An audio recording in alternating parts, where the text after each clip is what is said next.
higher intellect people, and you can disagree with Hollywood all you want, but they're usually high intellect people. Oh, very. Some of them. High intellect people weaponize their brain. Their brain can be a force for creativity, but it can also turn. It can be used against them. It's essentially, they don't have a slingshot, they have a Gatling gun, and that Gatling gun can turn in any direction. It can be used against them, can be used against their own. So it's a kind of a danger of a high intellect, and it's gone on for time immemorial. All the great painters and the artists and the thinkers, and they're always, famously depressed. It's a volatile group. Cutting their own ears off and sending them to whores and things of that nature. So you have this sort of brain that's not reptilian. It's sort of high functioning, and thus you notice things. And there's also frustration, which is they have Houdini's wand and it's out of batteries. They think they can wave something around and make it happen, and it never happens. There's this march. We're going to march for women. We're going to do this. I'm going to start an online campaign. I'm going to hashtag Me Too or Black Lives Matter. Like, I'm going to get and do something. I'm going to go out and do something because I'm me, and I have a name, and I have a face, and people recognize this, and I'm going to exact some change. Washington and beyond. And then it doesn't happen. And there has to be a constant frustration, which is, I'm going to clean up the oceans, and I'm going to create sustainable electricity for all and solve all the food and water problems in Africa.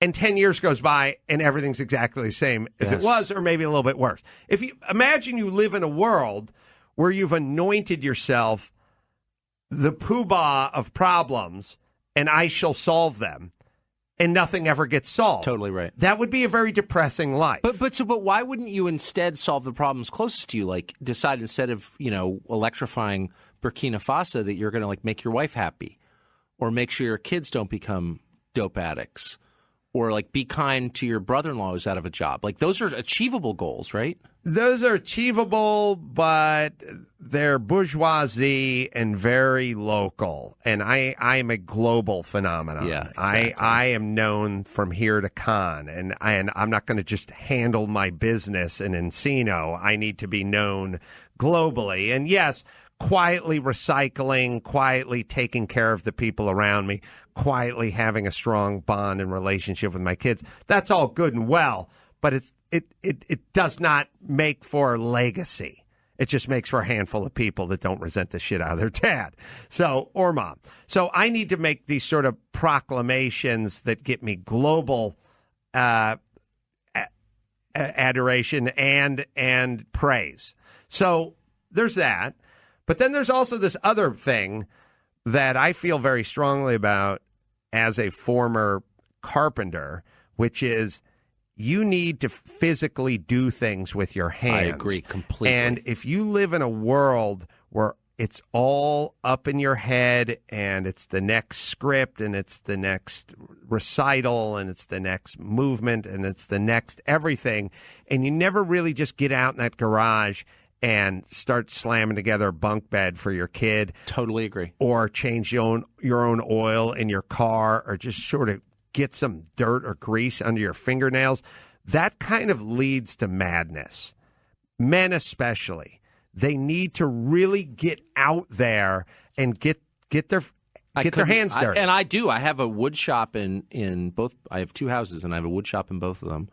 And I love to build stuff. I worked as a carpenter in the summer all my childhood, and I think I have low-grade hand tool skills, but they're good enough to bang out a bunk bed or a table or a chair or whatever. And I find enormous, deep, really deep satisfaction in doing that, in making stuff. I think it's essential. I'd go crazy otherwise. I have worked around blue-collar guys my entire life. I never took a break because when I got out of the business, I then started renovating houses of my own to live in. I've always worked in it. I've always worked around those guys. I do the same now in the automotive world. I've never met more even people. Yes, They're never in a bad mood. I agree. It's not even on the table there is no such thing as a bad mood. It's not, I'm not feeling it today, boss, or I'm having a bad mood. They just show up and they're the most even people on the planet because they're sort of on their feet and they have purpose. They're satisfied because they've actually achieved something. Right. And another one of our sort of scary, as we move toward this digital world, this virtual world, and, you are on your show and you're talking about the dangers of Google and Facebook and all this sort of tech world. There's a real danger of getting away from forget the tech, but the tactile. Oh, totally. And of people sitting in air-conditioned cubicles staring at a phone all day, reading things about themselves versus raising a barn. Exactly. We're not that far away from where we were 100 years ago. We're animals. We need to be outdoors. We need to move. It'll take thousands of years to evolve into digital people, millions of years. We're still agricultural people. I mean, these things are baked in the genetic cake. Like, that's who we are. We actually have a physical need to do this stuff.